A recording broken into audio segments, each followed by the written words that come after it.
Ka'baning soyasida payg'ambar alayhisolatu vassalom yotsalar, bir sahobiy kelib, "Ya Rasululloh, nimadan shikoyat qilasiz?" dedilar. Shunda payg'ambar alayhisalom ochlikdan dedilar. Qarang, Rasulullohning qonlari ochagan o'sha mahal.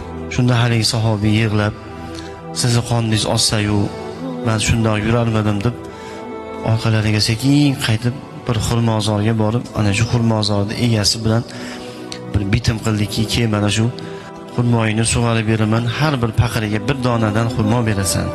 Necha paqirdir suv toshib xurmolarni sug'orib berdi, evaziga bir hovuch xurmolik bo'ldi. Haligi xurmoni olib kelib, haligi sahobiy, "Mana bu xurmolardan yeb oling, mana shu xurmolar bilan qoningizni to'ygizing" dedilar. Payg'ambar sollallohu alayhi xurmolardan olib yer ekanlar, "Shu xurmolarni borib ishlab qiynalib men uchun olib keldingmi?" dedilar payg'ambar sollallohu. "Ha, ey Allohning rasuli, nima uchun bu ishni qilding? Sizni yaxshi ko'rganligim sababli" dedilar. Payg'ambar sollallohu xurmoni yerkanlar, "Ha, meni yaxshi ko'rasanmi?" "Nihoyatda yaxshi ko'raman ya Rasululloh."